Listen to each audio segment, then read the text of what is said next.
حضرت عمر فاروق رضی اللہ تعالیٰ عنہ نے ابتدائی اسلام کے بارے میں بتایا۔ میں رسول اللہ سے سب سے زیادہ دشمنی رکھتا تھا۔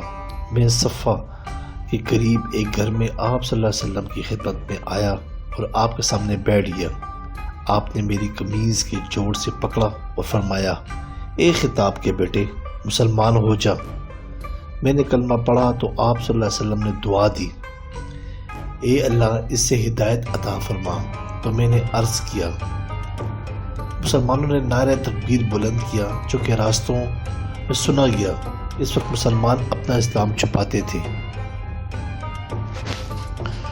جب بھی کوئی آدمی مسلمان ہوتا تو مشرک لوگ اس سے چمٹ جاتے اور اسے مارتے تھے۔ میں اپنے ماموں کے پاس گیا اور اسے بتلایا اور وہ گھر میں چلا گیا اور دروازہ بند کر دیا۔ پھر میں قریش کے ایک سردار کے پاس گیا اور اسے اپنے اسلام کی خبر دی تو وہ بھی اپنے گھر میں گھس گیا۔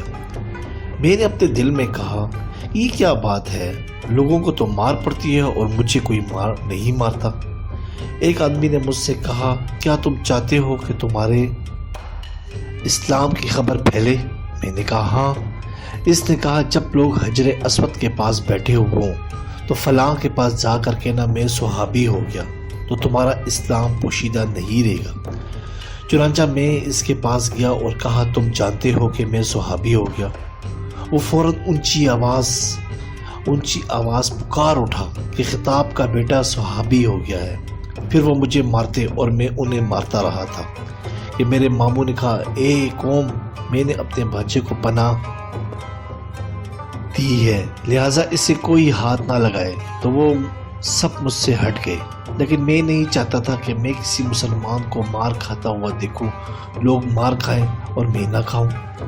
بس جب قریشی لوگ حجر اسود میں بیٹھے تو میں اپنے ماموں کے پاس گیا اور کہا، سنو، تمہاری پناہ تمہیں واپس لوٹائی جاتی ہے۔ اس نے کہا، ایسے نہ کرو۔ میں نے انکار کر دیا تو اس نے کہا، جیسے تم چاہو۔ پھر میں مار کھاتا بھی رہا اور مارتا بھی رہا، حتیٰ کہ اللہ تعالیٰ نے اسلام کو غالب کر دیا۔